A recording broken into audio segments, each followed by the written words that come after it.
The Separatist Alliance. This government lost the war against the Republic and was forced to answer to its successor, the Galactic Empire. But what happened to the Separatists following the Clone Wars?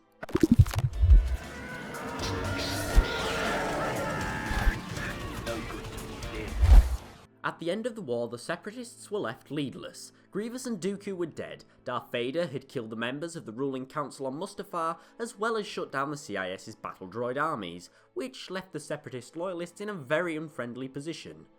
Most systems chose to rejoin the successor state of the Galactic Republic, the Galactic Empire, as opposed to being destroyed by the Imperial fleet. However, some Separatists chose to dig in. Perhaps knowing that the Empire would never accept them, government officials and military leaders chose to hide in holdouts across the galaxy, believing that the Empire would simply forget about them.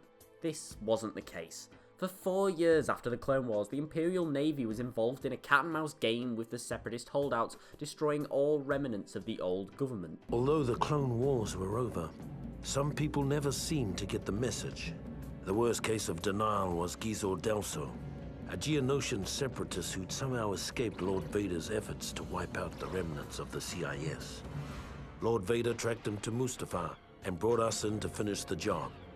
It seemed like a simple enough mission. Some Separatist leaders who still had military assets, such as ships or soldiers, chose to dedicate them to fighting the Empire, some by offering their assistance to the Alliance to restore the Republic, and some devolving into little more than pirates and warlords in the far outer rim, pillaging farms and traders. Many of the deactivated droids continue to serve a purpose, however. For example, the Crymora crime syndicate repurposed the droids into the droid Gorta, which acted as the muscle for their organisation and terrorised the lower levels of Coruscant. Ultimately, most of the Separatists were forced into joining the New Order. The Empire made it clear any old government resistance was not going to be tolerated. For example, to root out ex-Separatist loyalists, the Empire made an example of Antar 4, where they led a genocide across the moon and didn't attempt to separate the Separatists from the Imperials. This led to a witch hunt across ex-Separatist worlds, where civilians would hand over the identities and whereabouts of ex-Separatists to save their own skins. Meanwhile, on Separatist industrial world Geonosis, the Empire destroyed almost all life in a brutal blitzkrieg-style attack, with repeated bombings and the use of foreign weapons, due to Geonosis' heavy role in the Confederacy. No life. You cross-wired?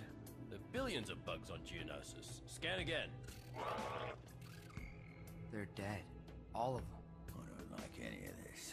In the end, the Separatists were almost entirely wiped out, with few who survived becoming prominent allies of the Rebel Alliance and then the New Republic, or were no longer the proud politicians and commanders they were before.